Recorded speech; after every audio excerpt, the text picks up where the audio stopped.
سے بعد میں بہت سے ساتھیوں کی طرف سے سوالات اس نوعیت کے آئے ہیں کہ یہ ساری احادیث سن کے تو ہمیں تو خود اپنے بارے میں بھی ایک خدشہ اور ڈر اور خوف لاحق ہو گیا ہے۔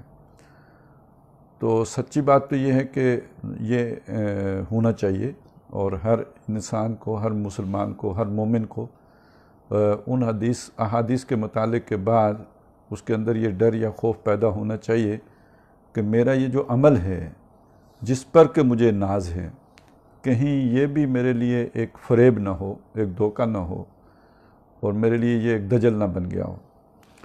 تو یہ تو مطلوب ہے۔ ساتھ ہی ایک بات یہ بھی جو سمجھنے کی میں سوچتا ہوں کہ اس کی بہت ضرورت ہے، اور اصل میں جو یہ سوال کیا جاتا ہے اس کے پیچھے پنہاں جو بات ہے وہ یہی ہے کہ آخر وہ کیا چیز ہے، وہ بنیادی نقص کیا ہے، وہ اصل پیتھولوجی کیا ہے کہ جس کی وجہ سے نیک اعمال بھی دجل بن کر رہ جاتے ہیں۔ آخر وہ کون سا نقطہ ہے کہ جہاں سے اللہ تعالیٰ انسان کو راندہ درگاہ کر دیتے ہیں کہ اس کے بعد اس کے نیک اعمال کو بھی خود اس کے لیے فریب بنا دیتے ہیں، وہ ان میں پھنس کے رہ جاتے ہیں اور ان پہ ناز کرنے لگتا ہے، حالانکہ وہ اس کے لیے دھوکے سے زیادہ ان کی کوئی حیثیت نہیں رہتی۔ تو قرآن مجید کا مطالعہ جو بات بتاتا ہے نا، وہ تو پہلی بات تو یہ ہے کہ آپ کے ہر عمل کا جو بنیادی، یعنی آپ کی پوری زندگی کا نصب العین کیا ہے، مقصد حیات کیا ہے، آپ جیتے کس لیے ہو، سب سے پہلے تو اس کو بڑی گہرائی میں اتر کے اپنے اندر جھانک کے دیکھنا پڑتا ہے۔ میں نیکی کر رہا ہوں تو اس کے پیچھے جذبہ کون سا ہے؟ یہ جو میں نے دو آیات آپ کے سامنے رکھی نا، کَلَّا بَلْ تُحِبُّونَ الْعَاجِلَةَ، ہرگز نہیں بلکہ تم عجلت کو پسند کرتے ہو۔ ذرا سوچئے یہ بات آئی کہاں پہ ہے، اس کا پس منظر کیا ہے، اس کی تمہید کیا باندھی گئی ہے کہ نبی اکرم صلی اللہ علیہ وسلم کو مخاطب کر کے کہا گیا لا تحرک بہ لسانک لتعجل بہ۔ اے نبی صلی اللہ علیہ وسلم، آپ قرآن کے پڑھنے میں اپنی زبان کو جلدی جلدی حرکت نہ دیں کہ جلدی سے آپ اسے مکمل کر لیں۔ تو جو حضور کا شوق تھا نیکی کا اور جلدی قرآن سیکھنے کا، ایک اللہ کا فیصلہ ہے، قرآن وقفے سے آئے گا، ٹھہر ٹھہر کر آئے گا، بصورت تنزیل آئے گا۔ ایک حضور صلی اللہ علیہ وسلم کی خواہش ہے جلدی آئے، اور جب آتا ہے تو جلدی جلدی پڑھتے ہیں۔ یہ حضور کو رہنمائی دینے کے بعد اب اسی سے ایک اگلا اصول یا قاعدہ وہ سامنے یہ رکھا کہ تم سب لوگوں کا معاملہ یہ ہے کہ تم جلدی کو پسند کرتے ہو، کَلَّا بَلْ تُحِبُّونَ الْعَاجِلَةَ۔ رسول اللہ صلی اللہ علیہ وسلم سے اوپر مقام تو کسی کا بھی نہیں ہو سکتا، اور انہیں اگر اللہ کی طرف سے یہ رہنمائی مل رہی ہے کہ آپ نے زبان کو جلدی جلدی حرکت نہیں دینا ہے، اور اس کے بعد اللہ تعالیٰ سارے انسانوں کو کہہ رہے ہیں کہ یہ تمہاری کمزوری ہے، یہ تمہارے اندر جو ہے نا وہ ایک نقص ہے کہ تم لوگ جو ہے نا جلدی کی طرف میلان رکھتے ہو، رجحان رکھتے ہو، تو سمجھ لیجئے کہ پہلا جو سمجھ میں آنے والی بات ہے، وہ پہلا مسئلہ یہ ہے کہ جہاں سے کام خراب ہوتا ہے۔ اب اس تحبون العاجلہ کے لیولز ہیں جو سمجھنے چاہیے کہ دیکھیے اس دنیا کی محبت کا ایک سمبل ہے جسے ہم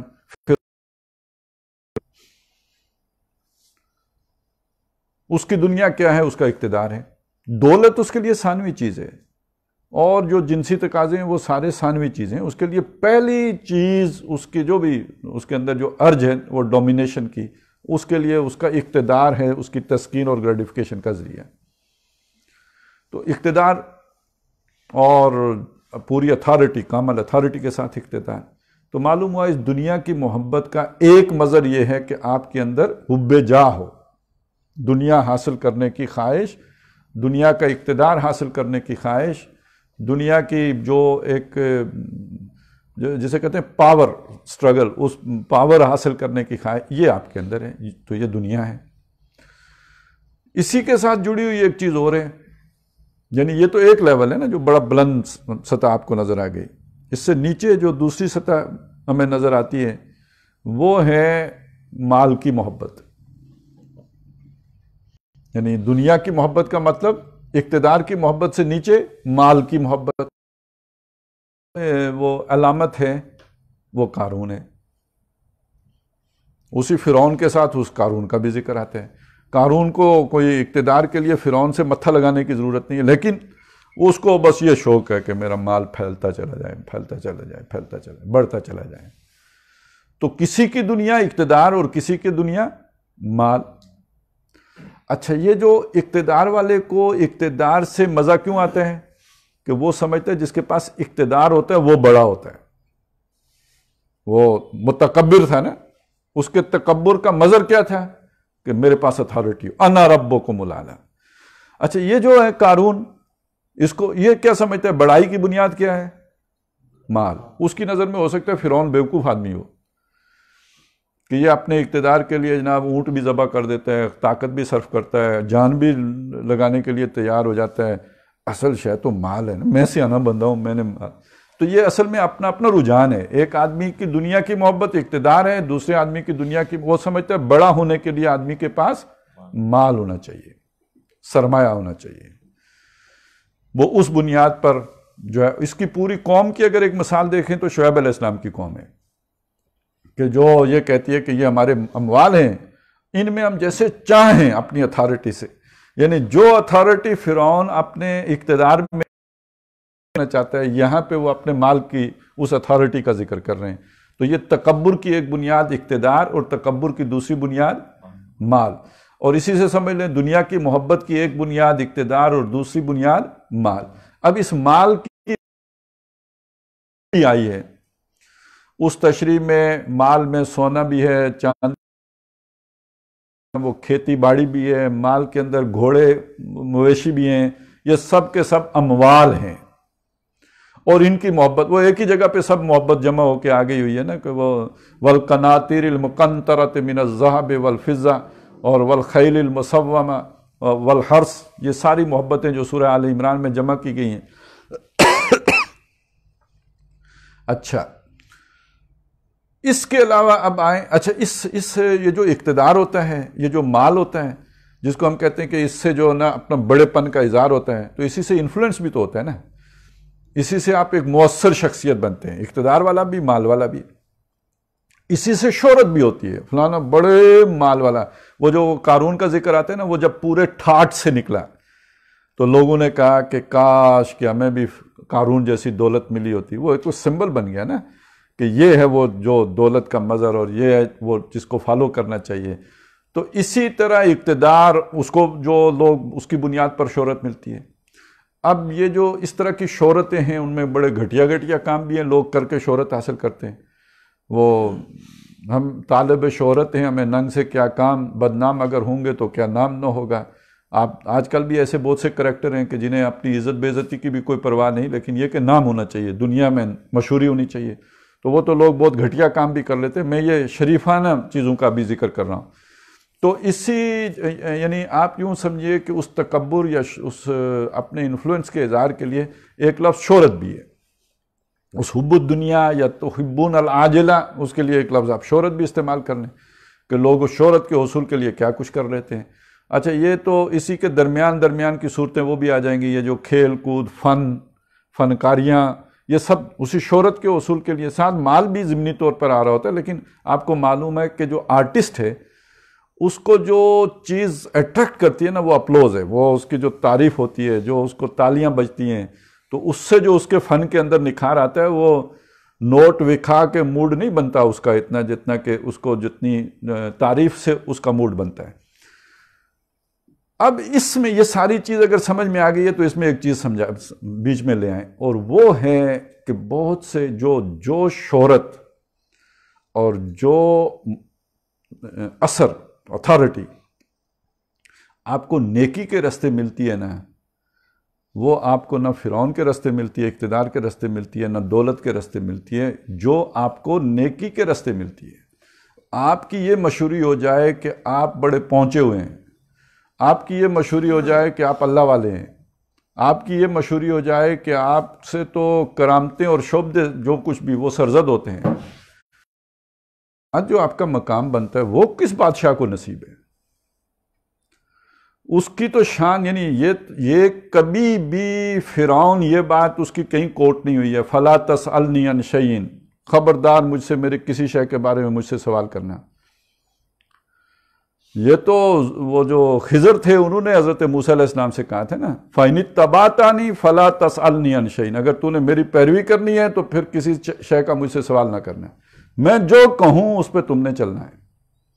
اور یہ چیز آپ کو یہاں ملے گی کہ جن کو پھر شیخ مان لیا گیا ہو، اب شیخ کے آگے سوال کرنا اس سے یہ تو بہت بڑی گستاخی کی بات ہے۔ آپ تو اس کے آگے کوئی، اب اس کا جو مقام ہے، جو مرتبہ ہے آپ کے دل میں کہ آپ اکیلے بھی ہیں تو اس کا تصور کر کے بیٹھے ہیں، تو اب آپ سوچئے کہ یعنی اس سے بڑا اقتدار اور کوئی بھی نہیں ہو سکتا۔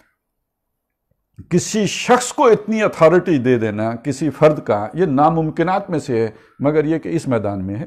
وہ پوپ کو جو مل جاتی ہے، پروہت کو جو مل جاتی ہے، پنڈت کو جو مل جاتی ہے، پیر صاحب کو جو مل جاتی ہے، یہ تمام پاپیوں کو جو مل جاتی ہے، وہ تو یہ اسی راستے سے ملتی ہے۔ وہ اس راستے، ادھر تو گالیاں پڑتی ہیں، اہل اقتدار کو گالیاں پڑتی ہیں، باقی لوگوں کو پڑتی رہتی ہیں، لیکن وہ بڑے بڑے فنکار میچ ہار جائیں تو ان کا بھی لوگ ستیاناش پھیر دیتے ہیں، ان گھروں کو آگ لگا دیتے ہیں۔ لیکن ادھر اللہ خیر رکھے، اور یہ کہ جیتے ہوئے بھی 1,00,000 کا، مر کے بھی 1,25,000 کا، ادھر تو وہ ہمیشہ وہ تقدس کے پیرائی کے اندر رہتے ہیں۔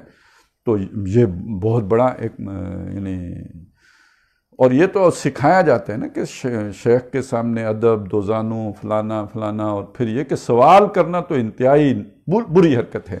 آپ ذرا اس آدمی کی ذہنیت کا اندازہ لگائیں، اس کی سوچ کا اندازہ لگائیں، اس کی ذہنی کیفیت کا اندازہ لگائیں کہ جو سب لوگوں کو یہ کہہ سکتا ہے کہ مجھ سے سوال نہیں کرنا، میرے اوپر آپ انگلی نہیں اٹھا سکتے، یعنی یہ تو، اور جو میں آپ کو بتاؤں گا وہ ہوگا رشد اور ہدایت اور وہ راستہ۔ تو یہ تو جیتے جاگتے آنکھیں رکھتے ہوئے رب ماننے والی بات ہے کہ جو انہوں نے کہا وہ آپ نے ماننا ہے، اس پر چلنا ہے۔ اتخذوا احبارهم ورهبانهم اربابا من دون اللہ، اس کے علاوہ کیا بات ہوگی؟ تو یہ ہے وہ اصل خناس جو دل میں ہے، وہ ہے اصل میں وہی حب دنیا ہے، اپنا اقتدار قائم کرنا، اپنی اتھارٹی منوانا ہے۔ کلا بل تحبون العاجلہ وتذر، آخرت تو پس پشت ہوتی ہے، اس کی اتنی کوئی پرواہ نہیں ہوتی۔ اب اسی کو ایک اور انداز سے بھی دیکھیے، ایک آدمی جو ہے وہ دولت کے ذریعے سے شہرت حاصل کرتا ہے، ایک آدمی اقتدار کے ذریعے سے شہرت حاصل کرتا ہے، اور ایک آدمی نیکیوں کے چرچے کے ذریعے سے شہرت حاصل کرتا ہے۔ وہ اگر ایک وہ ہے نا، بدنام اگر ہوں گے تو کیا نام نہیں ہوگا، تو نیک نام اگر ہوں گے تو بہت زیادہ نام نہیں ہوگا۔ تو طالب شہرت تو دونوں ہیں، ایک بدنامی سے شہرت کما رہا ہے، دوسرا نیک نامی سے شہرت کما رہا ہے۔ تو اب یہ ظاہر ہے باقی ساری دنیا سے تو پوشیدہ رہے گا، باقی تو سب کا پتہ ہے، اہل اقتدار کا پتہ ہے کہ یہ کیسے خبیث لوگ ہیں، آپ کو جو ہے نا وہ دولت مندوں کا پتہ ہے کہ حرام سے کمائی، یہ سب معلوم ہے، لیکن یہ جو نیک ہیں ان کا تو آپ کو نہیں پتہ نا، یہ تو آپ کے سامنے نیک ہیں۔ اب فرشتوں کے سامنے کتنا نیک آدمی ہے ابلیس، اور وہ بلم بن باورا کتنا نیک آدمی ہے۔ اسی لیے آپ نے دیکھا ہوگا کہ بعض لوگوں نے کانا من الکافرین کا ترجمہ جو کیا ہے، کچھ تو یہ ہے نا وہ ہو گیا کافر، لیکن بعض لوگوں نے ترجمہ کیا وہ تھا ہی کافر، کہ یہ نیکی کا ایک لبادہ تھا جو نظر آ رہا تھا، حقیقت میں وہ کافر تھا، اللہ کو پہلے سے معلوم تھا کافر تھا، اس لیے اللہ نے اس امتحان میں ڈالا اور اس کا اندر ظاہر ہو گیا، سامنے آ گیا، جو اس کا گن تھا وہ نکل کے نکھر کے باہر نکل آیا، ظاہر ہو گیا۔ تو یہ در حقیقت وہ نیکی کے ذریعے سے کاروبار، وہ اسی معنی میں شاید اقبال نے وہ بات کہی ہے نا کہ جو ہے نا وہ جو عیاری والی، کہ سلطانی بھی عیاری اور کیا ہے یہ درویشی بھی عیاری، تو یہ دون اصل میں تو یہ سارا جو ہے وہ حاصل وہ دولت ہی کرنا ہے۔ اچھا پھر اگلی بات دیکھیں کہ اس میں سے کتنا، تقریباً 98% لوگ وہ ہیں کہ جنہوں نے اس کو پھر باقاعدہ کاروبار بنایا ہے، اس کے ذریعے سے باقاعدہ اپنے گھر آباد کیے ہیں، اپنے جو ہے نا محلات تعمیر کیے ہیں، اور وہ جو اقبال نے جو نقشہ کھینچا ہے کہ گھر پیر کا بجلی کے چراغوں سے ہے روشن، ہم کو تو میسر نہیں مٹی کا دیا بھی، گھر پیر کا بجلی کے چراغوں سے ہے روشن، اور شہری ہو دیہاتی ہو مسلمان ہے سادہ، ماندے بتاں پوجتے ہیں کعبے کے برہمن، اور نذرانہ نہیں یہ سود ہے پیران حرم کا، اور ہر خرقہ سالوس کے اندر ہے مہاجن۔ یہ ایک بنیا بیٹھا ہوا ہے، آپ کو نظر آتا ہے بڑا نیک آدمی بیٹھا ہوا ہے، حقیقت میں یہ ایک بنیا صاحب ہیں جو تشریف فرما ہیں، اور میراث میں آئی ہے انہیں مسند ارشاد، زاغوں کے تصرف میں عقابوں کے نشیمن۔ تو ایک پھر اس سے دولت بھی بنانا ہے، اور ہمارے زمانے میں آ کر صرف دولت تک بات محدود نہیں رہی ہے. اب آپ کو پتہ ہے کہ یہ جو پیر بھائی ہے نا، اس سے پھر وہ سارا ایکسچینج آف نیڈز، مطلب میں نے ٹرانسفر کروانی ہے کراچی، میرے پیر صاحب ہیں، میں نے پیر صاحب کو بتا دیا. اب جس نے ٹرانسفر کرنی ہے وہ بھی پیر صاحب کا مرید ہے، میرا اس سے ڈائریکٹ کوئی ایکسیس نہیں ہے، لیکن پیر صاحب کا تو مرید ہے. تو پیر صاحب نے ان کو کہہ کے میری ٹرانسفر کروا دی کراچی. اب وہاں پہ کراچی میں پیر صاحب کے کسی اور مرید کو کوئی جناب کسٹم میں سے کوئی چیز نکالنی تھی، انہوں نے پیر صاحب کو سعودیہ سے فون کیا کہ میں نے جناب ایک وڈی شے لانی ہے. اب کوئی بندہ آیا ہونا کہ نہیں وہ آپ ہی ٹرانسفر کرائی تھی تو وہ مجھے فون آ جائے گا، تو میں نے اسے نکالنا ہے یا نہیں نکالنا ہے. تو یہ تو پھر سارا دھندا پیر صاحب کی ایکسچینج کے گرد ہی چل رہا ہوتا ہے. ادھر سے آیا فون تو ادھر ملایا، اور ادھر سے نکالا تو ادھر کلی ٹھوکی، اور یہ پیر صاحب کا سارا دھندا چل رہا ہوتا ہے. اور یہ جو بڑے بڑے آپ کو پتہ بیوروکریٹوں کے جو پیر ہیں، تو یہ تو سارا دھندا ہی ہے. اس کا کام تھا، انہوں نے نکال دیا، ادھر سے نکل گیا، یہ ہو گیا وہ، یہ سارا تو پھر اتنا بڑا جوڑ جڑ جاتا ہے. وہ نیکی تو پھر عوام کے لیے ہوتی ہے، باقی ایک سطح پہ جا کے تو نیکی تو نہیں رہتی. وہ ایک وہ ان ایکسپلائمنٹ جو یا جیسے نیڈی لوگوں کا ایک ایکسچینج بن جاتا ہے، جہاں پہ وہ آ کے اپنی درخواست دے سکتے ہیں اور وہ پھر آگے وہ اسے جو جس طرح بھی اسے لے کے چلیں اور کام تکمیل تک پہنچائیں. تو یہ سارا دنیا کا دھندا بڑی آسانی کے ساتھ اس چکر کے اندر ہو رہا تھا. اب یہ اللہ کا کام ہے کہ پھر وہ اس کو کھولے، بعض کو کھول دیتا ہے، بعض کو نہیں کھولتا ہے. اور یہ نیکی اس کے لیے دھوکہ بنی رہتی ہے. یہ اب میں آ رہا ہوں ایک اور چیز کی طرف کہ اللہ تعالیٰ انسان کو ایک جسے کہتے ہیں نا کسی نیکی کا بہلاوا بھی دیتا ہے. یعنی ایک آدمی کو اللہ گمراہ کرنا چاہتا ہے، وہ نہیں چاہتا کہ یہ ہدایت پر رہے، اس کے اندر اتنا خناس ہے، اللہ نہیں چاہتا یہ ہدایت پہ آئے. تو گمراہ رکھنے کے کیا طریقے ہیں؟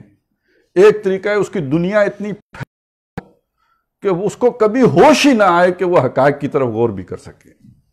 سورہ توبہ میں 2 مقامات پہ آئے ہیں، اے نبی آپ فلا توجب کا اموالہم و اولادہم، ان کی اولاد اور ان کے مال آپ کو تعجب میں نہ ڈالیں، ہم نے ان کو یہ اس لیے دیے ہیں کہ ان کے ذریعے سے ان کو عذاب دیں، اور ایک اور وجہ سے بھی دیے ہیں کہ ان کی جان نکلے اس حالت میں کہ یہ کافر ہی ہوں. مصروفیات ہی اتنی ہے، دنیا اتنی پھیل گئی ہے کہ اب ان کو فرصت ہی نہیں ہے کہ سوچ سکیں. حضرت موسیٰ علیہ السلام نے فرعون کے بارے میں یہ دعا کی کہ اللہ ان کو جو ہے نا اب ایمان کی توفیق نہیں دینا، اور ان کے جو مال ہیں اور جو ان کو تو نے اس لیے دیے ہیں کہ یہ ہمارے اوپر ظلم کریں، تو اب جو ہے ان کو آپ نے ایمان کی توفیق نہیں دینی. اب ایک آدمی کو اللہ نے ایمان کی توفیق نہیں دینی تو کیسے اس کو روک کے رکھے گا؟ تو ایک طریقہ یہ ہے کہ اس کو مال اتنے پھیلا دو، اقتدار اتنا پھیلا دو، وہ اسی میں لگا رہے، اسے فرصت نہ ملے. دوسرا طریقہ کیا ہے؟ دوسرا طریقہ یہ ہے کہ اس کی کسی چھوٹی نیکی کو اسے بڑا بنا کے دکھا دو. وہ حرام کا ارتکاب کر رہا، اس کی اسے پرواہ نہیں ہے. کیوں؟ اس لیے کہ میں تہجد پڑھتا ہوں. اس حرام کی اسے فکر نہیں ہے. کیوں؟ اس لیے کہ بہرحال میں صدقہ خیرات کرتا ہوں. اس حرام کی اسے فکر نہیں ہے، اللہ کی نافرمانی کی اسے پرواہ نہیں ہے. کیوں؟ اس لیے کہ میں جو ہے ہر سال عمرہ کرنے جاتا ہوں. اور اس میں شامل کر لیجئے اس لیے کہ میں تبلیغ دین کرتا ہوں. اس میں شامل کر لیجئے اس لیے کہ میں جہاد فی سبیل اللہ میں اقامت دین کی جد و جہد کرتا ہوں. تو یہ اقامت دین کی جد و جہد کرنا، یہ جہاد فی سبیل اللہ کرنا، یہ نیکی کے کام کرنا، یہ تہجد پڑھنا، یہ پھر کیا ہو گیا؟ اس کو یعنی اس کو دجل میں مبتلا کرنا، غرور میں مبتلا کرنا، دھوکے میں مبتلا کرنا ہو گیا اللہ کی طرف سے. اب یہ جو ساری بات میں نے آپ کے سامنے رکھی ہے، قرآن مجید نے اسے جس طرح اجاگر کیا ہے، نمایاں کیا ہے، سامنے لایا ہے. وہ کئی آیات ہیں، لیکن میں خاص طور پہ آپ کے سامنے آیت نمبر 24 سورہ توبہ کی رکھنا چاہتا ہوں. ذرا اس سے سمجھ لیجئے، بات بالکل نکھر کے سامنے آ جاتی ہے. یہ جو محبت ہے دنیا کی محبت، یہ 8 چیزوں میں ظاہر ہوگی. آباؤکم ابناؤکم اخوانکم ازواجکم عشیرتکم اموال اقترفتموہا تجارت تخشون کسادہا ومساکن ترضونہا. یہ 8 ہوگی. اس کے مقابلے میں محبتیں کون سی ہیں؟ اللہ کی، رسول کی، جہاد کی. جس نے ان 3 محبتوں پر ان 8 میں سے کسی ایک محبت کو ترجیح دی، اس کے لیے اللہ کا فیصلہ کیا ہے؟ واللہ لا یہدی القوم الفاسقین. یہ فاسق ہیں، ان فاسقوں کو اللہ ہدایت نہیں دیتا. تو جب جن کے بارے میں اللہ نے فیصلہ کیا ہوا ہے ان کو ہدایت نہیں دے گا تو اب ان کو گمراہ کیسے کرتا ہے؟ وہ اسی طرح کسی چھوٹی نیکی کو سمجھ کے اس میں لگے رہتے ہیں اور مطمئن رہتے ہیں، یہ تسبیح مجھے پار کر دے گی، یہ جہاد مجھے پار کر دے گا، یہ میرے تہجد مجھے پار کر دیں گے۔ تو یہ جب آدمی یکرخا ہوتا ہے تو اس کا مطلب یہ دھوکے میں آ گیا ہے، یہ استدراج کا شکار ہو گیا ہے۔ اب ایسے آدمی سے اگر کبھی کوئی کرامت بھی ظاہر ہو جائے تو وہ اس آدمی کو اللہ کی طرف سے یعنی دھوکے میں رکھنے کے لیے ہوتی ہے، وہ اس لیے نہیں ہوتی کہ اللہ اس پہ مہربان ہو گیا ہے، وہ اس لیے نہیں ہوتی کہ اللہ تعالیٰ اس پر نظر عنایت کر رہا ہے اور اللہ کا بڑا پسندیدہ ہو گیا ہے، وہ اس لیے ہوتی ہے کہ وہ اس کے مغالطے میں مبتلا ہو جائے کہ میری تو بڑی شان ہے، اور جب وہ وہاں پہنچے گا تو پتہ چلے گا کہ اس کے وہ سارے جرائم کی سزا کے طور پر بھلا کر رکھنے کے لیے وہ تھی۔ یہ دو مقامات پہ یہ لفظ آیا ہے قرآن مجید میں کہ جسے استدراج کہتے ہیں، سنستدرجہم من حیث لا یعلمون، لا کر لے جائیں گے یعنی دوزخ میں لے کے جائیں گے اس رستے سے جسے وہ نہیں جانتے ہوں گے۔ وہ سمجھ رہے ہوں گے ہم نیکی کے رستے پہ چل رہے ہیں، وہ سمجھ رہے ہوں گے ہم جنت کے رستے پہ چل رہے ہیں، وہ سمجھ رہے ہوں گے کہ ہم حق کے رستے پہ چل رہے ہیں، لیکن ہم انہیں لے کے جا رہے ہوں گے دوزخ کی طرف۔ سنستدرجہم من حیث، اور میری جو سمجھ کام کرتی ہے اس کے اعتبار سے وہ جو آتے ہیں نا کہ ایک آدمی نیکیاں کرتا رہتا ہے یہاں تک کہ اس کے اور جنت کے درمیان ایک بالش کا فرق رہ جاتا ہے، پھر تقدیر اس پہ غالب آتی ہے اور وہ کوئی ایسا کام کرتا ہے کہ جس کے نتیجے میں وہ دوزخ میں چلا جاتا ہے۔ وہ اصل میں یہی بات ہے، وہ نیکیاں بھی کسی نیک جذبے سے نہیں کر رہا ہوتا، وہ نیکیاں بھی کوئی اچھے خلوص اور اخلاص کے ساتھ نہیں کر رہا ہوتا، اس کے پیچھے کوئی ایسی خرابی ہوتی ہے کہ جس کی وجہ سے پھر وہ تقدیر اس پہ غالب آتی ہے، اس کی اصل جو ہے اس کا نقصان اس کے سامنے آ جاتا ہے۔ بہرحال یہ چند چیزیں جو میں نے آپ کے سامنے رکھی ہیں کہ جیسے دنیا میں دولت ہے، جیسے دنیا میں اقتدار ہے، اس طرح نیکیوں کے ذریعے سے بھی وہ سب کچھ ملتا ہے جو آپ کو اقتدار سے ملتا ہے، جو آپ کو ملتا ہے دولت سے ملتا ہے، وہی سب کچھ آپ کو نیکی کے راستے بھی مل جاتا ہے۔ تو اب اگر کوئی طالب دنیا ہو اور نیکی کا بیروپ ہو اس کا، وہ بے شک خود بھی اپنے آپ کو نیک سمجھتا رہے، تو ظاہر ہے وہ جسے کہتے ہیں نا خلوص و اخلاص تو نہیں ہے نا، وہ پہلا جو قدم ہے وہ ایمان والا، وَلَٰكِنَّ الْبِرَّ مَنْ آمَنَ بِاللَّهِ وَالْيَوْمِ الْآخِرِ وَالْمَلَائِكَةِ وَالْكِتَابِ وَالنَّبِيِّينَ، یہ جو اس میں بحث آتی ہے کہ تینوں ایمانیات کا نیکی کے ساتھ کیا ربط و تعلق ہے، تو گویا وہاں پہ وہ بات کھل کے آ جاتی ہے۔ اس کا اصل جذبہ محرکہ نہ اللہ کی رضا ہوتی ہے، نہ آخرت کا اجر ہوتا ہے، نہ اس کے لیے رسالت کوئی پیمانہ ہوتا ہے کہ جس کے مطابق اس نے عمل کرنا ہوتا ہے، لہذا اس کا نتیجہ یہ نکلا کہ یہ ایک گمراہ شخص ہے، یہ بے شک نیکی کے راستے پر چلنے والا شخص ہو، یہ وہ درست آدمی نہیں ہے۔ اب وہ قرآن پڑھ رہا ہے، وہ قرآن اس کے حلق سے نیچے نہیں اتر رہا ہوگا، اب وہ جو بھی نیکی کا کام کر رہا ہے اس کے پیچھے وہ خلوص اور اخلاص نہیں ہوگا، اس کی کوئی ہوس نفس ہی ہوگی۔ اب یہ جو میں نے ساری بات آپ کے سامنے رکھی نا، اسی اقتدار میں ایک چیز آتی ہے کہ آپ کا حلقہ اثر کتنا ہے۔ مطلب پہلے مصر ایک ملک ہے نا جس کے اوپر فرعون حکمران ہے، پھر بعد میں جب ذرائع نقل و حمل زیادہ ہو گئے تو اب کسی فرعون کے لیے اپنے ملک میں رکنا مشکل ہو گیا، وہ پھر اب دنیا فتح کرنے کے لیے اسکندر اعظم صاحب چل پڑے، یونان سے دنیا فتح کرتے ہوئے فساد مچاتے ہوئے چل پڑے، ان کا وہ جو جذبہ علو ہے اس نے فساد کی صورت اختیار کر لی۔ تِلْكَ الدَّارُ الْآخِرَةُ نَجْعَلُهَا لِلَّذِينَ لَا يُرِيدُونَ عُلُوًّا فِي الْأَرْضِ وَلَا فَسَادًا۔ اب اسی میں وہ لوگ کہ جو نیکی کے راستے پہ چلنا چاہتے ہیں، ان کا سب سے بڑی خواہش کیا ہوتی ہے؟ میرے مرید زیادہ ہو جائیں، میرا حلقہ اثر بڑھ جائے، وہ جیسے تیسے بھی ہوں لیکن یہ کہ میرے ماننے والے ہوں۔ اب اس معاملے میں قرآن مجید کی رہنمائی کیا ہے؟ جیسے ہے نا دولت حلال سے کماؤ، جیسے ہے اقتدار کو اس کی جو ہے نا اللہ تعالیٰ کی دی ہوئی جو حدود ہے ان کے اندر رہتے ہوئے استعمال کرو، ایسے ہی اس نیکی کو، اس کا جو ہے دنیا میں اس کے لیے جو اللہ تعالیٰ نے کچھ جو اصول دیے ہیں یا جو اللہ تعالیٰ نے اس کے ساتھ شرائط رکھی ہیں وہ کیا ہیں؟ وَاصْبِرْ نَفْسَكَ مَعَ الَّذِينَ يَدْعُونَ رَبَّهُمْ بِالْغَدَاةِ وَالْعَشِيِّ، اپنے آپ کو روک کر رکھو، یہ صبر کا لفظ ہے، اپنے آپ کو روک کر رکھو صرف ان لوگوں کے ساتھ جو اپنے رب کو صبح و شام پکارتے ہیں۔ A man is known by the company he keeps۔ آپ کے دوست کون ہیں؟ تو آپ کے دوست صرف وہ لوگ ہونے چاہیے جو رب والے ہیں، یہ نہیں کہ ہر طرح کا حرام خور جو ہے نا وہ آپ کی مجلس کا حصہ بن گیا اس لیے کہ چندے موٹے موٹے دیتا ہے، اور نہیں چندہ نہیں کہتے، وہ چندہ تو ہم کہتے ہیں نا، وہ تو مجاہدین کو ملتا ہے چندہ، تو ادھر ہوتی ہیں فتوحات، پتہ ہے نہیں پتہ، ادھر فتوحات ملتی ہیں، یعنی مال غنیمت آتا ہے نا، تو یہ وہ ہے، وہ کبھی آپ لوگ میرے خیال ہے بالکل ہی کوئی علاقہ ہی نہیں رکھا آپ نے کبھی، بالکل ہی فارغ. تو مطلب وہ فتوحات کا سلسلہ جتنا دراز ہوتا چلا جائے تو اتنا دل مطمئن رہتا ہے، بالکل ایسے جیسے ایک دنیا دار آدمی کے جیب میں پیسے ہوں تو اس کا دل مطمئن ہے، اور جیب خالی ہو جائے تو ہواؤں میں ہے، اسے سمجھ نہیں آ رہی کیا کروں کیا نہ کروں. تو ایسی کیفیت ہے. تو یوں سمجھ لیجئے کہ جتنا ہلکا دائرہ بڑھے گا آپ کے اس کا، تو اتنا ہی آپ کے جو ہے نا فتوحات کا سلسلہ جو ہے وہ دراز ہوتا چلا جائے گا. جبکہ قرآن مجید یہ کہتا ہے کہ آپ نے صرف کوالٹی جو ہے نا لوگوں کے ساتھ دوستی کرنی ہے، اس سے آگے نہیں جانا ہے. اور ان کی شرط کیا ہے؟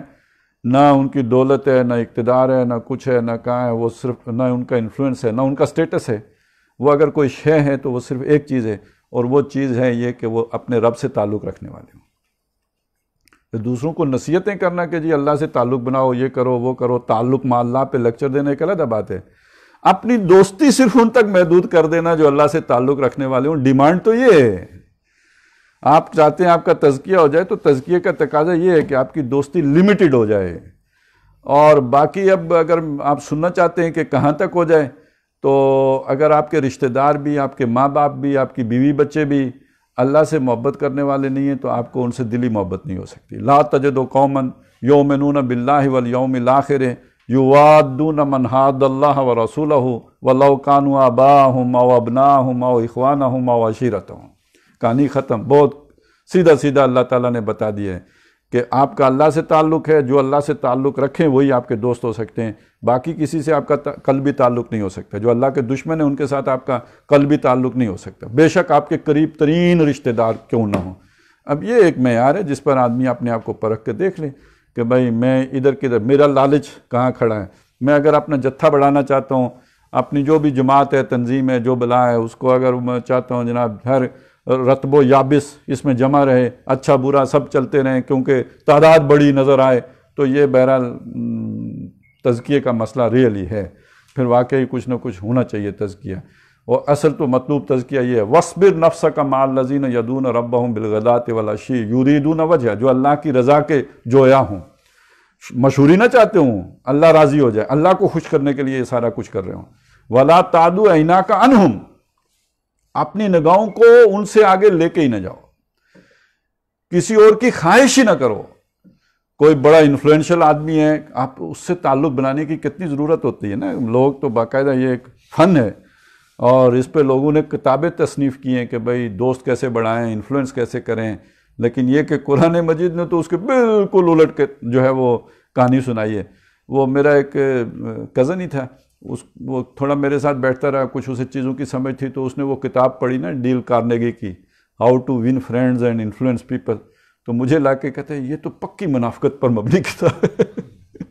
تو سچی بات ہے، اس میں سوائے نفاق کے اور کیا سکھایا گیا ہے. تو قرآن مجید تو اس کے بالکل الٹ بات کرتا ہے. وہ یہ کہتے ہیں بھئی آپ نے بس اپنا تعلق ان سے رکھنا ہے جو یہ اس سے آگے آپ کی نظریں ہی نہ جائیں. وَلَا تَعْدُ عَيْنَاكَ عَنْهُمْ تُرِيدُ زِينَةَ الْحَيَاةِ الدُّنْيَا. یہ اس کے دو معنی ہو سکتے ہیں. ایک معنی اس کا یہ ہوگا کہ دنیا کی زینت کی تلاش میں، یعنی آپ کے دل میں دنیا کی محبت ہے تو ظاہر ہے جو دنیا میں انفلوئنس رکھتے ہیں ان سے دوستی کرو گے، تو اس کے لیے ان کی طرف آپ کی نگاہیں نہ اٹھیں. اور ایک اس کا انداز یہ بھی ہے کہ جیسے سوال نہیں کیا جاتا ہے، اچھا آپ کی نظریں وہاں تک جا رہی ہیں، آپ کو بھی دنیا کی زینت جو ہے وہ پسند ہے اور اس کا ارادہ ہے، آپ اس کے مرید ہیں. ترید زینت الحیات الدنیا. تو یہ سوالیہ انداز بھی ہو، یعنی اس کے شروع میں ایک کوسچن مارک جو ہے وہ تریدو یا حل تریدو، یہ گویا اس کے شروع میں موجود ہے. تو گویا یہ کتنا اس کے اندر جو ہے نا اللہ تعالیٰ یعنی اس میں سختی ہے کہ وہ عبس و تولی ان جاءہ الاعمی، اس سے آپ کو وہ پورا واقعہ آپ ذہن میں لے کے آ جائیں تو اس سے آپ کو اندازہ ہو جائے گا کہ آپ نے دوستی کس سے کرنی ہے، آپ نے دشمنی کس سے کرنی ہے، آپ نے قرب کس کو دینا ہے، آپ نے ساتھ کس کو بٹھانا ہے، آپ نے کن لوگوں کو ساتھ لے کے چلنا ہے اور کن سے کٹنا ہے. یہ ہے وہ بنیاد جو قرآن مجید ہمارے سامنے رکھتا ہے. اور اگر یہاں فیلیور ہو گیا تو پھر واللہ لا یہدی القوم الفاسقین. پھر ٹھیک ہے، پھر جہاد بھی کریں تو بھی ہدایت نہیں ہے، پھر جو مرضی کریں. اچھا اب وہ حدیث ادھر لے آئے نا جس میں وہ 3 آدمیوں کا ذکر ہے، ایک عالم ہے جس نے نیکی پھیلائی ہوگی، تب مبلغ، مدرس یا جو بھی ہے، اور ایک جو ہے نا وہ ہے سخی جس نے خوب صدقہ خیرات کیا ہوگا، ایک مجاہد ہے جو شہید ہو گیا، اللہ کی راہ میں مارا گیا۔ یعنی وہ تو باتیں چلیں ہم نے رد کر دی نا جی، ان میں سے کوئی بھی مسنون عمل نہیں ہے جو لوگ کرتے ہیں، لیکن یہ کہ یہ تو سارے مسنون عمل ہیں نا، یہ تو شریعت کے کام ہیں سارے، لیکن ان تینوں کے بارے میں بھی آتا ہے کہ اللہ تعالیٰ انہیں کہیں گے تم نے جھوٹ بولا ہے کہ میں نے سخاوت کیا اور یہ کیا، تم نے یہ سب دنیا کے لیے کیا تھا اور آج تمہارا ٹھکانہ دوزخ ہے۔ فرشتوں کو کہیں گے منہ کے بل گھسیٹ کے انہیں دوزخ میں ڈال دو۔ یعنی یہ شہید، عالم، سخی، ان کا یہ حشر ہو جائے گا۔ مسئلہ کیا ہے؟ مسئلہ یہ ہے کہ تمہیں دنیا کی شہرت کی طلب تھی، وہ تمہیں چاہیے تھی، تم اس میں اپنے آپ کو لگا رہے تھے اور کھپا رہے تھے۔ اچھا اب اس میں ایک پہلی بات تو یہ آ گئی، یعنی آپ اسے کہیں اخلاص نیت کہہ لیں، اسے آپ وہ جو ہے خلوص کہہ لیں، یا جو کہہ لیں کہ جی ہمارے ایمان کا تقاضا کیا ہے، تو اس کا تو یہ تقاضا ہمارے سامنے آ گیا۔ اب دوسری بات یہ ہے کہ جب ہم عمل کی بات کرتے ہیں تو جیسے عمل کے معاملے میں ابھی بات سامنے آئی نا، عمل ایک بہت مشکل عمل، ابھی وہ آپ چلے جائیں نا مری، تو شاید اللہ کی راہ میں جان دینے سے مشکل کام محسوس ہو جائے وہاں پہ جا کے تو وضو کرنا، کیونکہ ٹھنڈے پانی سے جان تو ایک ہی دفعہ ایک گولی سے جائے گی جناب، یا امریکہ بم گرائے گا تو بندہ مر گیا، یہ تو ایک آپ نے ہاتھ دھوئے تو علیحدہ درد ہوا، آپ نے جب منہ دھویا تو علیحدہ درد ہوا، اور سارا کچھ دھو دا کے فارغ ہوئے تو اس کے بعد علیحدہ کپ کپی تاری ہوئی، اور اگلی نماز میں آپ نے پھر یہ سارا کچھ کرنا ہے۔ تو وہ تو ہمارا ایک بندہ تنگ آ گیا، اس نے کہا یار اگر، بلکہ 2 باتیں سنا دوں آپ کو، دونوں دلچسپ ہیں۔ ایک صاحب نے کہا کہ اگر امام ابو حنیفہ یہاں آ جاتے نا تو وہ تیمم فرض کر جاتے، اور دوسرے صاحب نے، وہ تو خیر میرے والد صاحب کو انہوں نے کہیں نماز کی کہی انہیں، تو انہوں نے کہا بھائی صاحب خدا کی قسم یہ وضو نہ ہو تو 50 نمازیں پڑھوں۔ تو یہ مطلب شہر کا بندہ اس بات کو اپریشیٹ ہی نہیں کر سکتا، یہ تو اسے پتہ ہے کہ جس نے سردی میں وضو کیا۔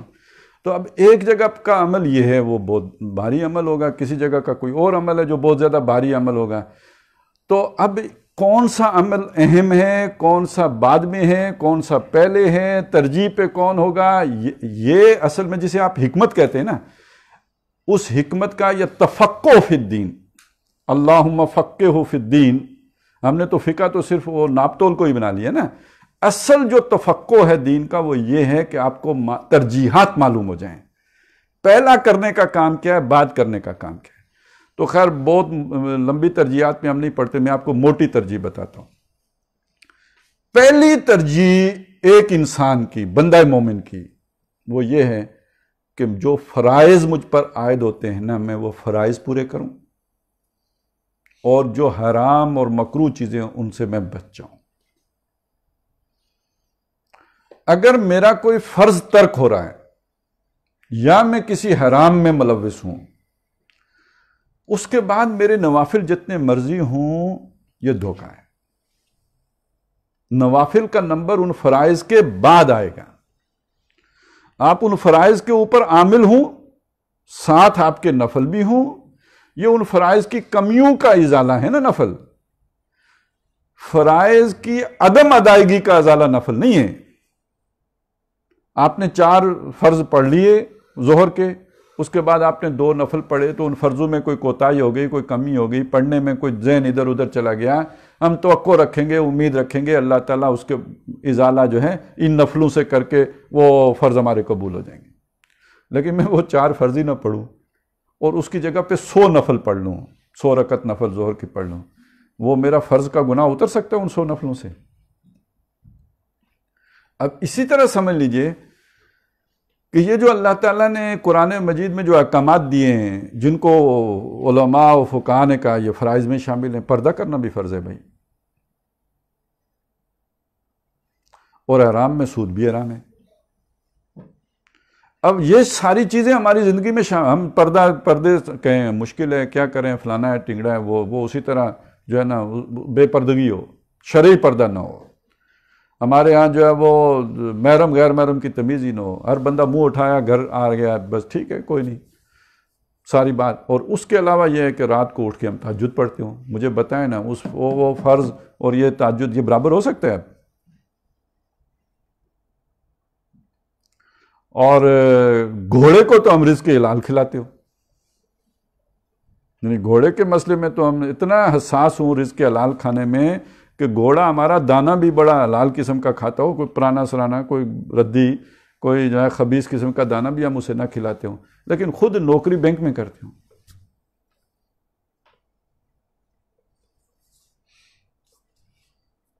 اور اس کے علاوہ پھر جتنے مرضی وظائف کر لیں، پھر جتنے مرضی ادوار کر لیں، پھر جتنے مرضی نفل پڑھ لیں، وہ موٹی بات میں ہی پیچھے رہ گئے نا. تو پہلی شے ہے فرض.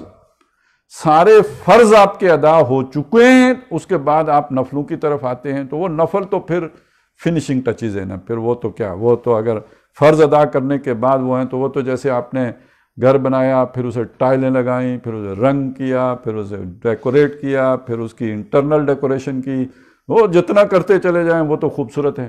لیکن آپ نے پلر ہی نہیں کھڑا کیا اور ٹائلیں آپ نے لا کے نہ ویسے ہی لگا دیں، تو وہ تو زلزلہ تو کیا ایک معمولی سی ہوا کے جھکڑ سے بھی گر جائے گا. یہ سراب ہے، یہ ریت کا محل ہے جو کسی بھی وقت گر سکتا ہے. تو پہلی شے فرائض ہیں اور اس کے بعد نوافل کا معاملہ ہے. اب جو فرائض ہیں وہ کیا ہیں؟ یہ تو میں نے ویسے مثال دے کے ایک بات سمجھائی. جو ہماری سمجھ میں قرآن مجید کے مطالعے سے فرائض کا تصور آیا، وہ اس کی وہ جو 3 سطحیں ہیں دینی فرائض کا جامع تصور. اس میں پہلی سطح کیا ہے؟ یہ جتنے فرائض میں نے آپ کو بتایا یہ پہلی سطح کے فرائض ہیں. یہ جو سود سے بچنا ہے اور یہ جو آپ نے پردہ کرنا ہے، فلاں کرنا ہے، یہ سب کا سب انفرادی سطح پر اللہ کا بندہ بننے کے تقاضے ہیں. بات یہاں ختم نہیں ہو گئی، یہ تو عبادت کے تقاضے ہیں. اس سے آگے اس امت کا حصہ ہونے کی حیثیت سے تبلیغ کے تقاضے بھی ہیں یا نہیں ہیں؟ شہادت علی الناس کا تقاضا بھی ہے یا نہیں ہے؟ امر بالمعروف اور نہی عن المنکر کا تقاضا بھی ہے یا نہیں ہے؟ دنیا میں جو گمراہی ہے اس کو ختم کرنے کی ذمہ داری کس پر ہے؟ اب یہ گمراہی ساری پھیل رہی ہو، عام ہو، اور بندہ مومن بیٹھا ہوا تہجد پڑھ رہا ہو، اپنی انفرادی عبادتوں میں لگا ہوا ہو، تو ایک فرض چھوڑ کر نفل کی طرف آنا ہے نا، اور ایک بڑا فرض چھوڑ کر آنا ہے. اب یہاں بھی وہ حدیث ذہن میں لے آئیے. وہ جب اللہ تعالیٰ نے کہا فلانی فلانی بستی کو اس کے رہنے والوں کے اوپر پلٹ دو، تو کہا حضرت جبریل علیہ السلام نے اللہ وہاں تیرا وہ بندہ بھی ہے جس نے کبھی پلک جھپکنے کی دیر برابر بھی گناہ نہیں کیا ہے. وہ جو میں نے نیکی بتائی اس نیکی میں پورا. لیکن اس جو فرض تھا تبلیغ کا، اس کے بارے میں اللہ کے الفاظ یہ ہیں کہ اس بستی کو اس پر بعد میں باقیوں پر پلٹو، اس لیے کہ میری غیرت میں کبھی اس کا چہرہ متغیر نہیں ہوا. میرے حکم ٹوٹ رہے تھے، گمراہی پھیل رہی تھی، شیطان اپنا جو ہے ناچ رہا تھا، اور یہ صرف اپنی انفرادی عبادت میں لگا رہا، اس نے کوئی کام ہی نہیں کیا. اتنی بالکل تصور سارا واضح ہو کے سامنے آ جاتا ہے کہ آپ فرائض کو چھوڑ کر اگر نوافل کی طرف جائیں گے تو وہ سارے نوافل آپ کے منہ پہ مارے جائیں گے. اور یہ جو ایک بڑا فریضہ ہے تبلیغ کا، اللہ کے حکم کو نافذ کرنے کے لیے لوگوں کو سمجھانے کا، ان کو قائل کرنے کا، اور ان کی برائیوں پر ان کو متنبع کرنے کا، امر بالمعروف اور نہی عن المنکر، اس کے بغیر تو گویا اس جو بھی اللہ کی ولایت یا اللہ کی دوستی یا اللہ کا تعلق ہے یا قرب ہے وہ سوچا بھی نہیں جا سکتا. یہ کیسے ممکن ہے اللہ کا دوست ہو اور اللہ کا حکم ٹوٹے اور اسے افسوس نہ ہو، وہ اس کے لیے کچھ کرے نہ، اس کے اندر کوڑن نہ ہو، اور وہ آگے بڑھ کر اس پر بات نہ کرے؟ یہ تو ہو ہی نہیں سکتا. اب وہ سورہ حامی میں سجدہ کی آیات 30 تا 36 یہی بتاتی ہے نا کہ جو وہ لوگ جنہوں نے کہا ہمارا رب اللہ ہے، پھر اس پہ ڈٹ گئے. وہ ڈٹنے کا مطلب کیا ہے کہ وَمَنْ أَحْسَنُ قَوْلًا مِّمَّنْ دَعَا إِلَى اللَّهِ، انہوں نے دعوت دی اللہ کی طرف، اور پھر جو بھی مشکلیں تھیں، مصیبتیں تھیں، ان کو برداشت کیا. ادفع باللتی ہی احسن، اس کو بہترین طور پر دفع کیا اپنا، یعنی سارے مصائب جھیلے، دکھ برداشت کیے، تکلیفیں اٹھائیں، اللہ کی خاطر اٹھائیں. تو یہ سب وہ حق کہنے کے نتیجے میں.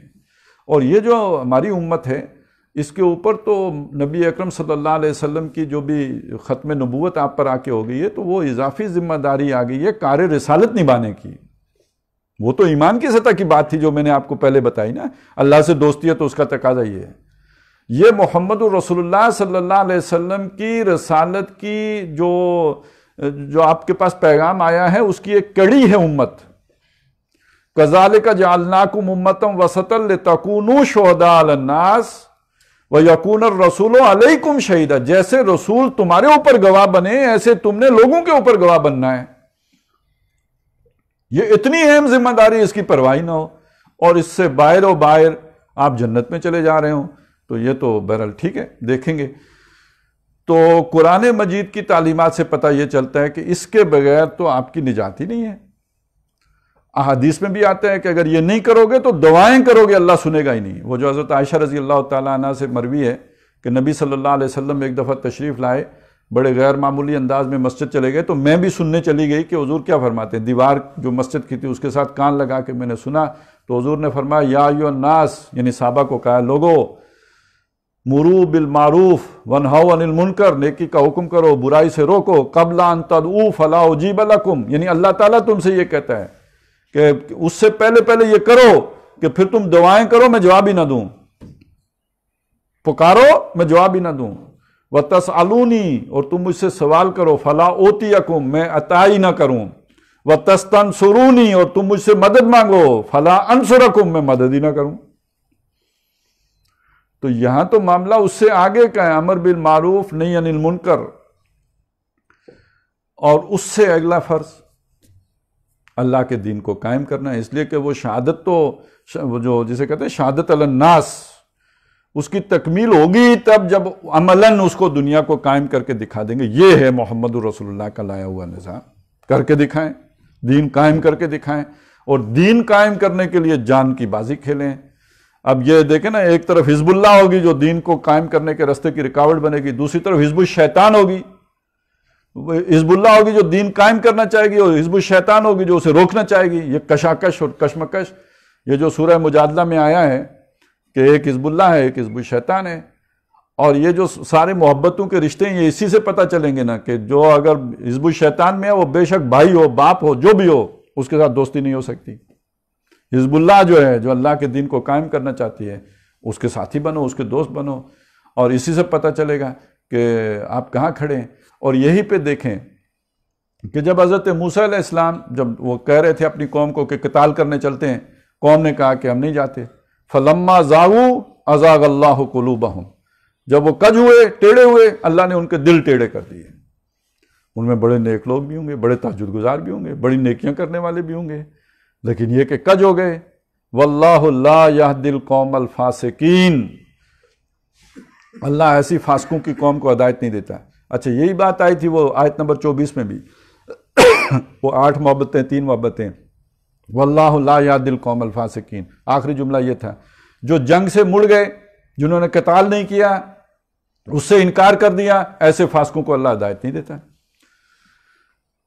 اب یہ جو 3 فرائض ہیں نا، عبادت رب، شہادت علی الناس، اقامت دین، اظہار الدین الحق علی الدین کلہ، ان تینوں کے لیے ایک ہی جامع عنوان ہے، وہ ہے جہاد فی سبیل اللہ.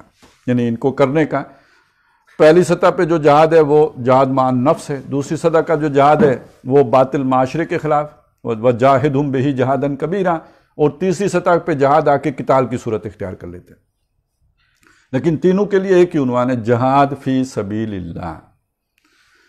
تو اب آپ دیکھ لیجئے کہ ایک شے تو وہ ہو گئی نا ایمان جو ہم نے پہلے جس کا ذکر کیا ہے، اور دوسری شے کیا ہے پوری زندگی کے لیے؟ جہاد فی سبیل اللہ. ایمان اور جہاد یہ 2 چیزیں ہیں کہ جو اللہ کا قرب عطا کرتی ہیں، اللہ سے تعلق کو مضبوط کر. ہم کہتے ہیں تعلق مع اللہ، اس کا ذریعہ کیا ہے؟ یہ 2 کام ہیں. یہ آپ کو اللہ کے قریب کر دیں گے، یہ آپ کو اللہ کا قرب عطا کر دیں گے. اور پھر یہ کرنے کے بعد آپ کے پاس وقت ہو، آپ کو موقع ملے، آپ پھر اس کے بعد جو ہے نوافل بھی ادا کریں، آپ نفل بھی پڑھیں، وہ تو پھر آپ کو تو اور بھی درجے آپ کے بلند ہو جائیں گے. لیکن یہ کہ پہلا جو آپ کا کرنے کا کام ہے وہ یہ. اب ایک شخص ہے وہ بڑا تہجد گزار ہے، بڑا نیک ہے، ہر وقت جو ہے نا وہ پلک جھپکنے کی دیر برابر بھی معصیت نہیں کرتا ہے، لیکن یہ کہ جب اللہ کی خاطر جنگ کرنے کا موقع آئے تو وہاں سے جو ہے وہ کان دبا کے بھاگ جاتا ہے. اب آپ بتائیں نا وہ اس کے سارے تہجد اور وغیرہ ضائع ہو چلے جائیں گے یا نہیں چلے جائیں گے؟ تو یہ چیز سمجھیے کہ اس معاملے میں اللہ کا قرب حاصل کرنے کے اعتبار سے اولیت کس کو ہے، ترجیح کس کی ہے، پہلے کیا ہے، بعد کیا ہے۔ جب بھی اللہ کے قرب کا ذکر آئے گا ہمارے معاشرے میں پہلے ذہن جائے گا تہجد کی طرف، نفلوں کی طرف، ذکروں کی طرف، اورات کی طرف، وردوں کی طرف، ان چیزوں کی طرف جائے گا۔ جبکہ مطلوب کیا ہے، قرآن مجید کیا تعلیم دیتا ہے، آپ پہلے فرض پورے کرو، اپنے فرض ادا کرنے کے بعد آپ نفلوں کی طرف بھی آؤ۔ لیکن یہاں لوگ فرضوں کے تارک ہو کے نفلوں کے ذریعے سے جو ہے وہ اس طرف جانے کی کوشش کرتے ہیں، تو دھوکے میں ہیں یا نہیں ہیں؟ وہ نفل ان کے لیے فریب ہے، وہ سمجھتے ہیں اس کے ذریعے سے جنت ملے گی، اور فوفاہ حسابہ، جب اللہ کے پاس پہنچے گا وہ پورا حساب لے گا، وہ ادھورا حساب نہیں لیتا۔ اور یہ جو بڑے بڑے اعمال کیے ہوں گے، وَقَدَمْنَا إِلَىٰ مَا عَمِلُوا مِنْ عَمَلٍ، ہم قدم بڑھائیں گے ان کے اعمال کی طرف جو بڑے بڑے عمل ہوں گے، فَجَعَلْنَاهُ هَبَاءً مَنْثُورًا، ان کو اڑا کے رکھ دیں گے۔ کیوں اڑا کے رکھ دیں گے؟ اسی طرح یہاں پہ سورہ نور میں آیا وہ سراب ثابت ہوں گے۔ اعمالہم کسراب بقیۃ یحسبہ الظمآن ماء، جیسے پیاسا خیال کرتا ہے پانی سراب کو، حتی اذا جاءہ، یہاں تک کہ جب وہ وہاں پہ اس کے پاس جاتا ہے، پانی کے پاس سراب ہوتا ہے، وہ لم یجدہ شیئا، اسے کچھ بھی نہیں پاتا۔ تو جس کے دل میں اللہ کی محبت کی بجائے غیر اللہ کی محبت ہو، یہ قانونی کافروں کی بات نہیں ہے، قانونی کافروں کا ذکر اس سے آگے آ رہا ہے۔ او کظلمات فی بحر لجی یغشاہ موج من فوقہ موج من فوقہ سحاب، اس کے دل پہ تو اندھیاروں کے اوپر اندھیارے ہیں۔ یہ ذہن میں رکھیں، تین کیٹیگریز ہیں جن کو قرآن مخاطب کرتے ہیں، ایک پکے مومن، ایک پکے کافر، ایک منافق۔ شروع ہی تین گروہوں سے کیا ہے، پہلے دو رکوعوں میں تین گروہ آگے۔ تو جب بھی اس طرح کی آیا، دیکھیے تین مثالیں، تین مختلف مثالیں، سورہ بقرہ میں بھی آپ کو تین گروہ ذکر آگئے، یہاں پہ بھی ایک مثال پہلی آگئی، اللہ نور السماوات والارض، دوسری مثال آئی والذین کفروا اعمالہم کسراب، اور تیسری او کظلمات فی بحر لجی یغشاہ موج من فوقہ موج۔ تو یہ اصل میں یہ جو دوسرے کافر، درمیان والے کافر ہیں، یہ وہ یعنی انکار کرنے والے کافر نہیں ہیں، یہ وہ ماننے کے بعد تقاضے پورے نہ کرنے والے کافر ہیں۔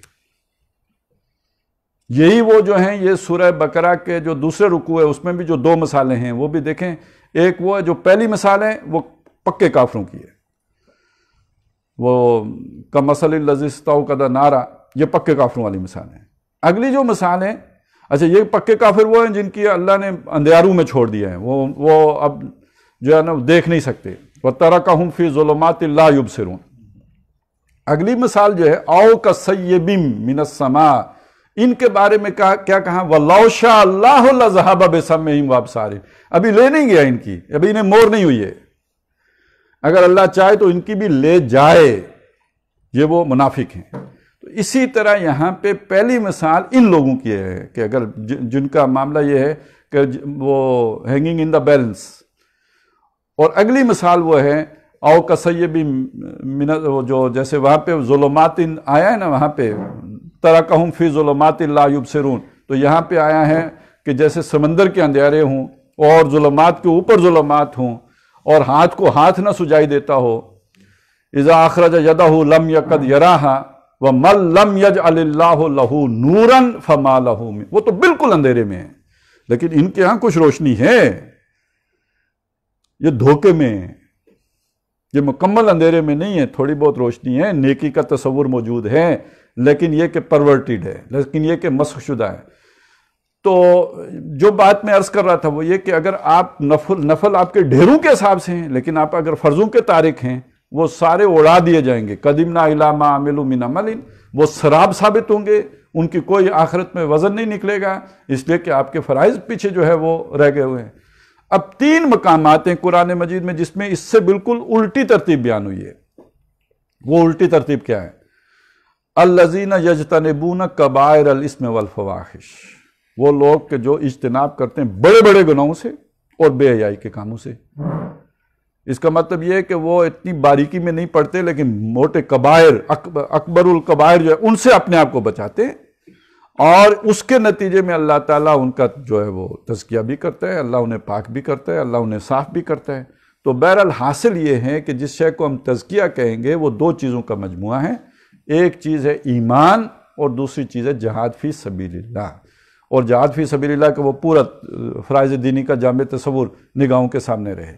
یہ دو چیزیں ہوں تو آپ اس عمل تزکیہ میں شامل ہیں، یہ آپ کے باطن کو صاف کرنے کا ذریعہ ہے۔ یہ سارا پروگرام ہی باطن کو صاف کرنے کے لیے دیا گیا ہے، اور اگر یہ نہ ہو تو پھر یہ ہے کہ ترتیب الٹ گئی ہے، کہیں گڑبڑ ہے، پھر دھوکے میں ہے، پھر وہ آپ دھوکہ کھائیں گے، جیسے بلعم بن بعورہ نے کھایا، جیسے ابلیس نے کھایا، پھر کہیں نہ کہیں پہنچ کے آخر گریں گے۔ وہ جو سانپ اور سیڑھی والا کھیل ہوتا ہے نا، چڑھتے چڑھتے کرامتے، مطلب سیڑھی پہ چڑھ گئے کرامت ہے نا، گئے اوپر، لیکن یہ کہ پھر اس کے بعد آخر میں سانپ کے منہ سے سیدھے جا کے نیچے سے نکلیں گے۔ تو یہ ہے اصل میں، یعنی یہ فریب میں آ گئے۔ اب اس میں آپ کے عجیب عجیب تماشے دیکھیں دنیا میں، یعنی وہ لوگ، اب پتہ نہیں، وہ تو علم کے اعتبار سے بھی دھوکے میں ہیں، کہ ایک بڑی لمبی بحث ایک دفعہ ایک صاحب نے کی، انہوں نے کہا دیکھیں آپ لوگ مجھے کہہ رہے ہیں آپ مغالطے کا شکار ہیں، اصل مسئلہ کیا ہے؟ میں نے جی بتائیے اصل مسئلہ کیا ہے؟ جی اصل مسئلہ یہ ہے کہ جہاد بھی دین کا حکم ہے، تزکیہ بھی دین کا حکم ہے۔ تو میں نے کہا کیا یہ دو علیحدہ علیحدہ چیزیں ہیں؟ تو انہوں نے کہا بالکل، جہاد ایک علیحدہ حقیقت ہے، تزکیہ ایک علیحدہ حقیقت ہے۔ تو میں نے کہا اچھا، اس کا مطلب یہ ہے کہ ایک آدمی اگر جہاد کرے اس کا تزکیہ نہ ہو تو وہ نجات نہیں پائے گا؟ اس نے کہا بالکل نہیں پائے گا۔ میں نے کہا دوسرا آدمی اگر تزکیہ اس کا ہو گیا ہو اور وہ جہاد نہ کرے تو نجات پا جائے گا؟ اب خاموش ہو گیا۔ تو مسئلہ یہ ہے کہ یہ کچھ لوگ ہوتے ہیں چیزوں کو علیحدہ علیحدہ کر اجزاء میں دیکھتے ہیں، ان کی سوچ کبھی کلیاتی ہوتی نہیں، وہ استقراء کر ہی نہیں سکتے۔ آپ قرآن مجید کو ایک پھٹی ہوئی کتاب سمجھیں اور چیزوں کو علیحدہ علیحدہ، جہاد ایک علیحدہ شے ہے اور یہ کہ تزکیہ ایک علیحدہ شے ہے تو ٹھیک ہے، اور اگر آپ اسے ایک حکیمانہ کلام سمجھتے ہیں تو پھر ان چیزوں میں آپ کو جوڑنا ہوگا، پھر معلوم کرنا ہوگا کہ یہ کیسے ہو سکتا ہے کہ جی نجات تزکیے کے بغیر نہیں ہے اور نجات جہاد کے بغیر نہیں ہے، تو یہ دو علیحدہ علیحدہ چیزیں ہوں۔ اس لیے کہ صاف قرآن مجید نے کہا هل ادلکم علی تجارۃ تنجیکم من عذاب علیم، وہ تجارت بتاؤں جو تمہیں دردناک عذاب سے بچائے گی، تؤمنون باللہ ورسولہ وتجاہدون فی سبیل اللہ باموالکم وانفسکم، یہاں پہ ایمان اور جہاد۔ دوسری جگہ جب قرآن کہتا ہے کہ نجات ہے تزکیے سے، تو اس کا مطلب کیا ہوگا؟ ایمان اور جہاد۔ اس لیے ہمیں کلیئر ہونا چاہیے، اور کوئی کلیئر ہو یا نہ ہو تو اس کا ہمیں کلیئر ہونا چاہیے کہ تزکیے کا مطلب ہے ایمان اور جہاد، اور یہ اگر ہو تو آپ سلوک محمدی علیہ صاحب صلاۃ والسلام پہ چل پڑیں۔ اور اس میں آپ کو اطمینان کی آخری بات جو بتا سکتا ہوں نا، وہ کیا ہے؟ وہ ہیں سید احمد شہید رحمۃ اللہ علیہ، جن کے بارے میں کہا یہ جاتا ہے جو ہمارے ہم مروج 4 سلاسل ہیں، چاروں سے انہوں نے سلوک کی منزلیں طے کر کے وہ جو بھی مطلب بیعت وہ کیا ہوتی ہے خلعت خلافت حاصل کی ہے، یعنی چاروں میں۔ اس کے بعد جب انہوں نے جہاد فی سبیل اللہ اس کی طرف آپ آئے ہیں تو آپ نے اپنے مریدوں سے کہا کہ آؤ ہم اب آپ کی سلوک محمدی میں بیعت لیتے ہیں۔ اس کا مطلب ہے وہ 4 سلسلے کوئی اور ہیں، سلوک محمدی کوئی اور ہے، اور یہ جو میں نے آپ کے سامنے رکھا ہے یہ محمد رسول اللہ صلی اللہ علیہ وسلم کا مسنون طریقہ یہ ہے، قرآنی سلوک یہ ہے، اللہ کا دیا ہوا طریقہ یہ ہے۔ باقی کچھ لوگوں نے اپنے مجبوریوں، جو میں نے آپ کو پوری تفصیل بتائی، وہ مجبوری کا دور تھا، اس میں لوگوں نے کیا ہے۔ آج کوئی مجبوری نہیں ہے، بلکہ اس سے الٹ بات ہو گئی ہے۔ جس زمانے میں ہم پہنچ چکے ہیں، اس زمانے کا انسان، اس کے اندر اتنی استعداد ہی نہیں ہے، وہ اب اتنا طاقتور ہی نہیں رہا کہ ان مشکل طریقوں پر عمل پیرا ہو سکے۔ یعنی جو یہ تصوف تھا بھی، یہ کوئی یہ والا تھوڑی تھا کہ جناب ایک صاحب گجرخان میں بیٹھ گئے، جناب میں صوفی بن گیا ہوں، اور ایک لاہور میں بیٹھ گئے میں بھی صوفی ہو گیا ہوں، تیسرے جنگ میں بیٹھ گئے وہ بھی صوفی ہو گئے۔ تو وہ بھائی جا کے جنگلوں میں بیٹھتے تھے خانقاہ لے کے، نہ کھانا نہ پینا، اور وہ کیسی مشقتیں اٹھاتے، اور کپڑے بھی وہ پہنتے جو تکلیف پہنچاتے۔ یہ تو سارے عبد الرحمن ابن عوف ہیں، ان کی جناب بلڈنگیں، آسائشیں، سب اپنے فارم ہاؤس بنا کے بیٹھے ہوئے ہیں اور ہیں صوفی۔ وہ صوفی اور ان صوفیوں میں کیا جو ہے آپس میں ربط و تعلق. اور دوسرے جو میں اصل بات کہنا چاہتا، آج کا انسان یہ سب کچھ گوارا، یعنی یہ برداشت ہی نہیں کر سکتا. یہ آپ دیکھیں اپنے اپنے ماحول کی، اپنے اپنے وقت کی بات ہوتی ہے. اب ان سے بھی اگر کوئی غلط معنی نہ لے لے تو بہرحال اب بتانی پڑے گا، مجھے یہ چیز آپ کے سامنے رکھنی پڑے گی کہ دیکھیں یہ بخاری شریف کی حدیث ہے. نبی صلی اللہ علیہ وسلم نے فرمایا کہ یہ جس دور میں تم ہو یہ ایک بہترین دور ہے. اس دور میں تم میں سے اگر کوئی دین میں 10% بھی عمل کم کرے گا نا، وہ مارا جائے گا، پکڑا جائے گا، دوزخ میں جائے گا. ایک دور آئے گا، بڑا مشکل دور آ جائے گا، اس میں اگر کوئی دین پہ 10% بھی عمل کر لے گا نجات پا جائے گا. اچھا، اب آپ پہلے اس کو یہ 10% کو سمجھ لیتے ہیں. اب آپ سوچیں نا 10% کیا ہوگا. میں ایک موٹی بات آپ کو بتاؤں، 10% وہ ناپ تول میں آنے والی کوئی چیز بھی نہیں ہو سکتی. مطلب نمازیں 5 ہیں نا، ناپ میں آتی ہیں تو گنی جا سکتی ہیں. تو ایسا تو نہیں ہوگا 10% کا مطلب 2 دنوں میں ایک نماز پڑھنا ہو. اگر یہ معنی لیں گے تو بالکل غلط لیں گے نا. سمجھ آ رہی ہے نا میری بات کی؟ روزے 30 ہوتے ہیں تو 10% کا مطلب کیا ہوگا؟ 3. تو اگر کوئی یہ معنی لے لے تو آپ کی عقل مانتی ہے کہ اس نے صحیح معنی لیے؟ تو میں ایک کلیہ آپ کے سامنے رکھ، ہر وہ شے جو ناپی جا سکتی ہو یا تولی جا سکتی ہو، گنی جا سکتی ہو، اس 10% کا تعلق اس کے ساتھ نہیں ہو سکتا. وہ تو پوری کی پوری رکھنی پڑے گی.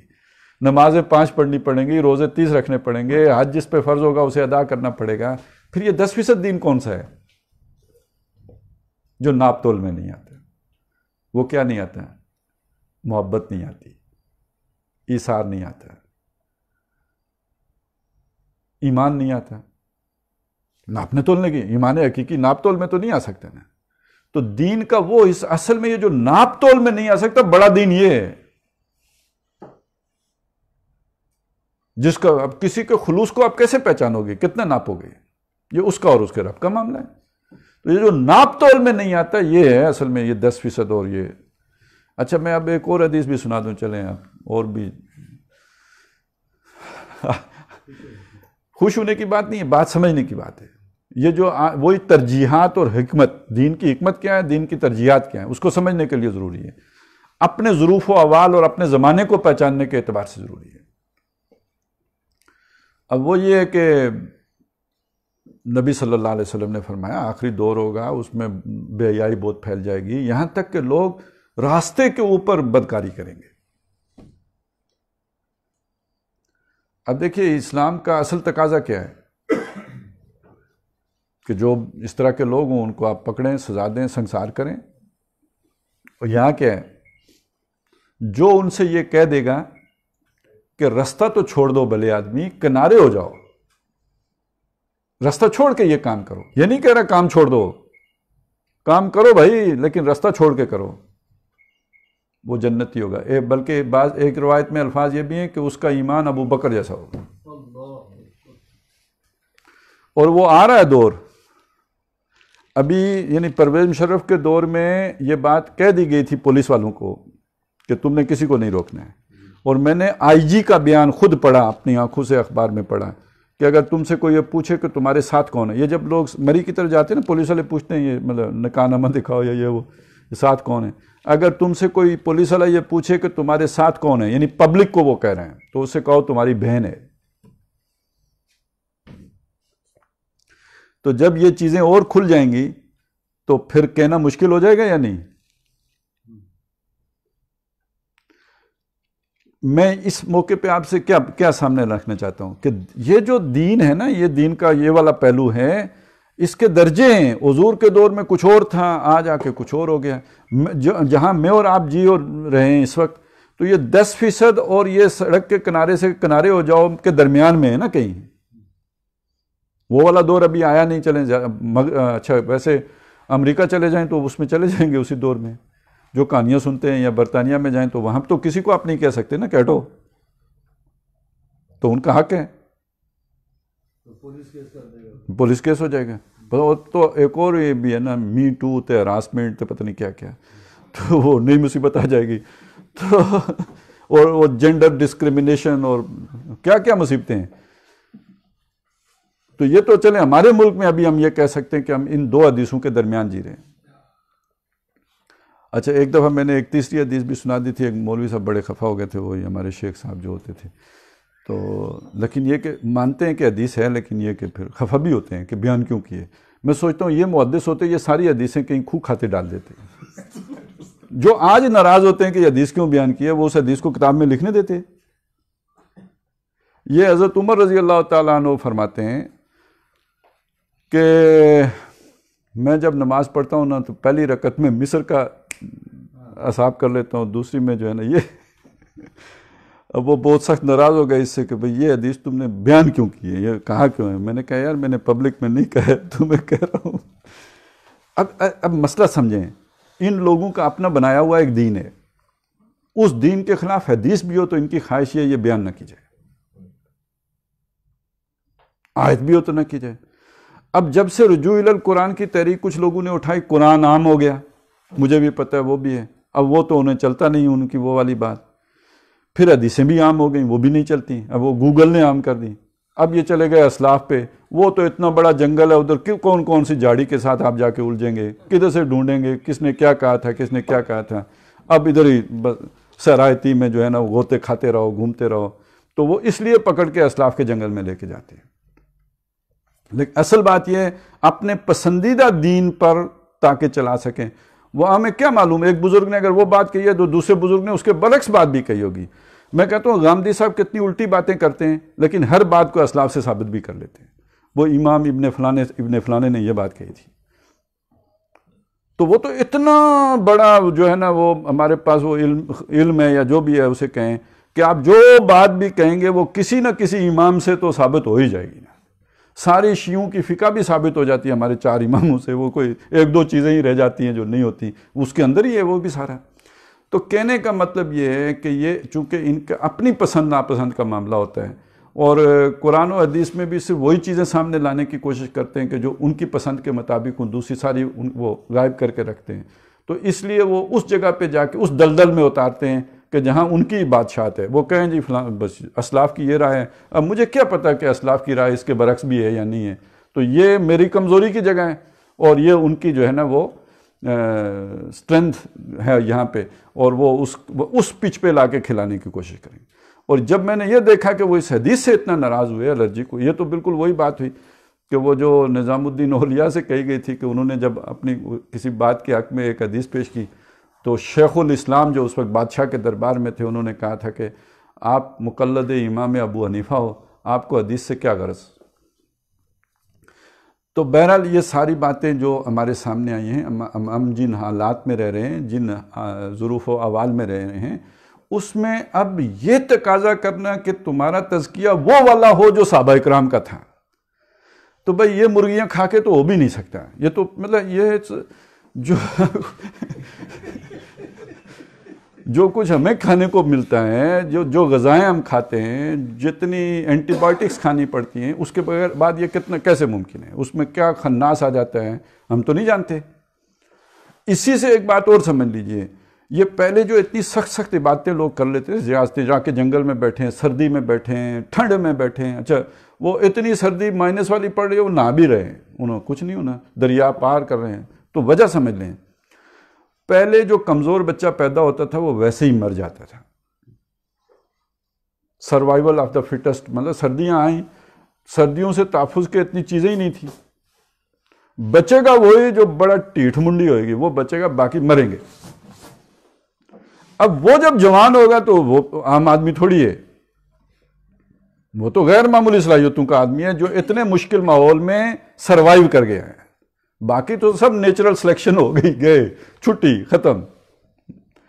اب یہ ہے کہ جو بالکل بچنے کے قابل نہ ہونا, اس کو بھی وہ رکھ دیتے ہیں, وہ جو ہے نا انکیوبیٹر میں, اور وہاں پہ وہ جناب اس کو فرینڈلی ماحول دے کے اس کو بھی نہیں مرنے دیتے. باقی جناب یہ آپ کو جناب خسرے کی بیماری, خناس, فلانا فلانا, سب کا علاج موجود, ویکسینیشن, یہ وہ کر کرا کے جس نے بالکل نہیں وہ بھی بچ گیا. اب یہ جب بڑا ہو گیا جناب 15-20 سال 25, آپ اسے کہو تم وہ والی ایکسرسائزیں کرو, یہ کدھر کرے گا.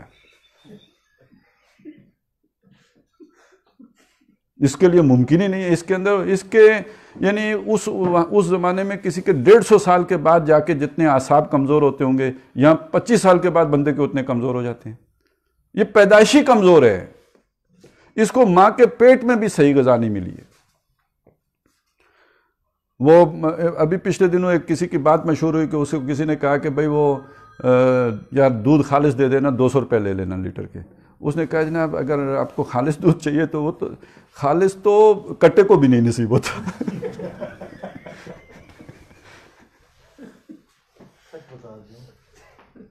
تو اس لیے کہ بھینس کی غذا بھی خالص نہیں ہے نا، اس کو بھی وہ سارے کیمیکل جا رہے ہیں تو اس کے دودھ میں آ رہے ہیں. تو اس لیے یہ مطلب وہ والا نہ آپ کا تزکیہ ہو سکتا ہے جو صحابہ کا ہوا کرنے والے محمد رسول اللہ صلی اللہ علیہ وسلم.